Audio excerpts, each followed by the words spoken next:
The Forgotten War, Nigeria versus Cameroon, the Battle for Bakassi.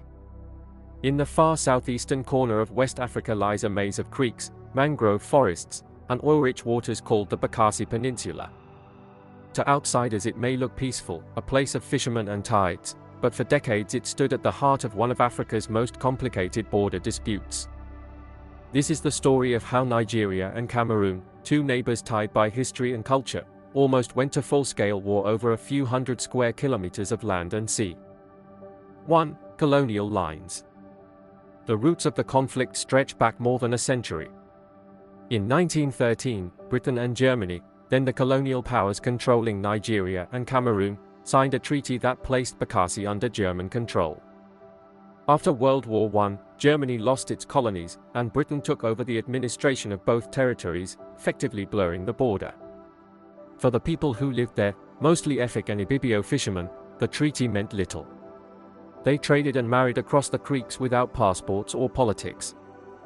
When Nigeria and Cameroon gained independence in 1960 and 1961, the old colonial line re-emerged on the map. Each country inherited borders it had never drawn. At first, the issue seemed minor. But maps have power, and soon the pen strokes of distant Europeans began to define lives in West Africa. 2. Oil beneath the water.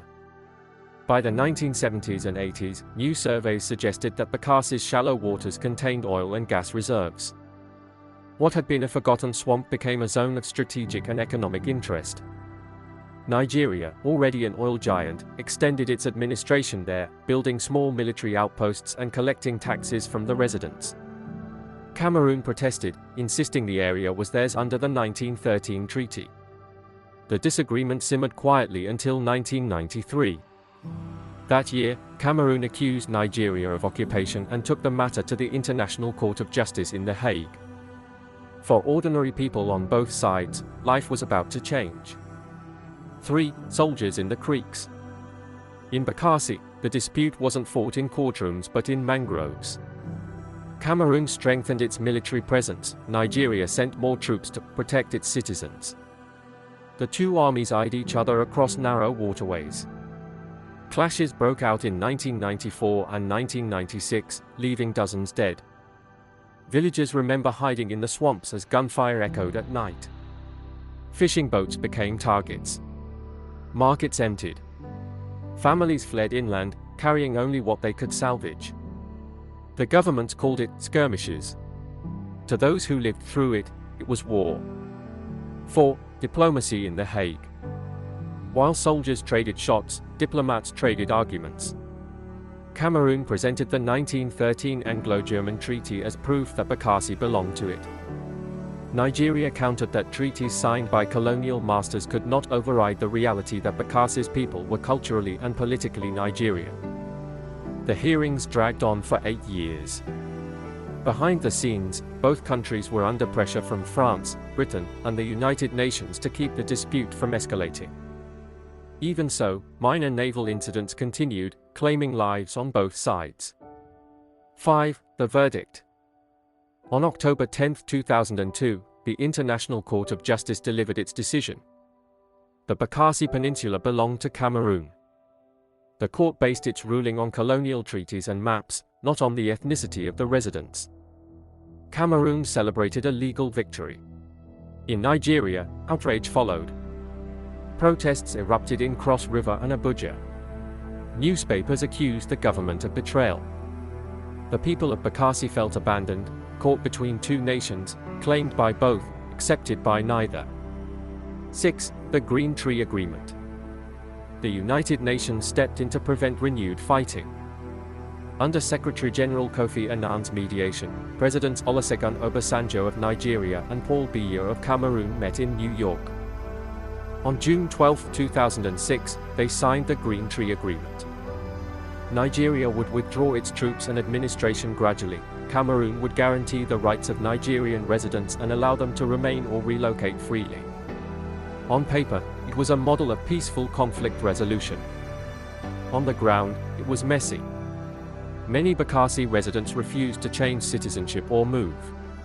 They had Nigerian schools, Nigerian churches, Nigerian memories.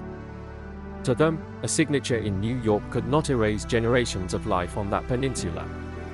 7. The handover. In August 2008, under United Nations supervision, Nigeria officially handed control of Bakassi to Cameroon. Cameras captured the ceremony, soldiers lowering one flag and raising another. It was calm, almost ceremonial, but the silence concealed deep pain. Thousands of residents crossed by boat to Nigeria's Cross River state.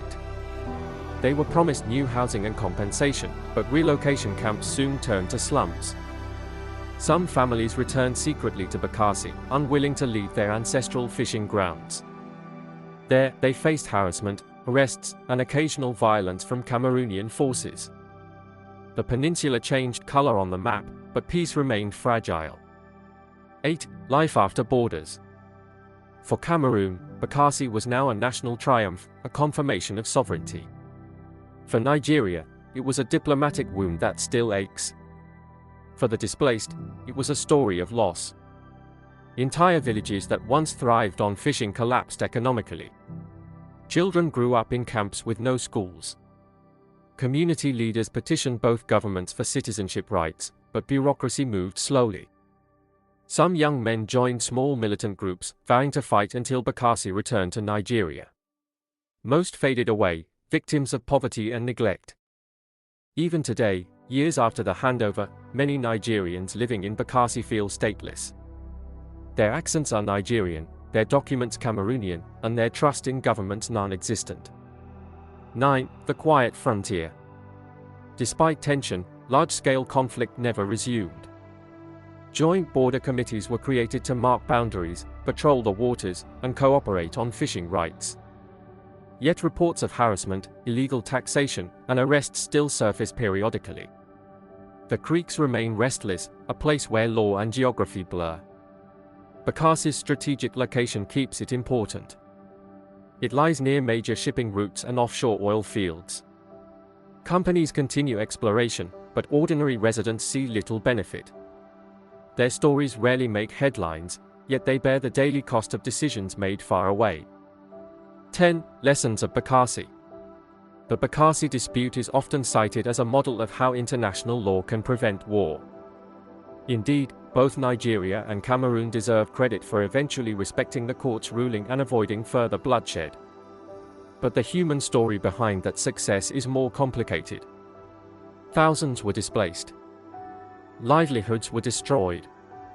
Communities that had never considered themselves Cameroonian suddenly became foreigners on their own land.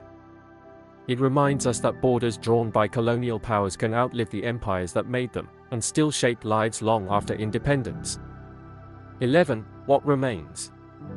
Today, calm waters cover the memories of the conflict. Fishermen set their nets where soldiers once patrolled. Children play on beaches that were once mined. Yet beneath the surface lies a deep unease. Old men in Cross River still talk about our Bakassi. Cameroonian officers speak of protecting our sovereignty. Two nations share an uneasy peace, neither willing to reopen wounds, neither able to forget. Bakassi stands as both a warning and a lesson, that peace imposed from above can stop the shooting but not always heal the heart. The Nigeria-Cameroon dispute over the Bakassi Peninsula was a conflict without a formal declaration of war, yet it changed thousands of lives. It showed the power, and the limits, of international law. It reminded Africa that the ghosts of colonial borders still walk among us, shaping politics and identity in subtle ways. From the first shots in the mangroves to the final handshake in New York, the story of Bakassi is one of pride, loss, and endurance. For those who fought, it was about defending their homeland. For those who fled, it was about survival. And for history, it remains a chapter of quiet courage in the face of forgotten tragedy. This has been The Forgotten War, Nigeria versus Cameroon, the battle for Bakassi. If you believe history's hidden corners should never be forgotten, remember to subscribe to the Untold World, where the past still speaks.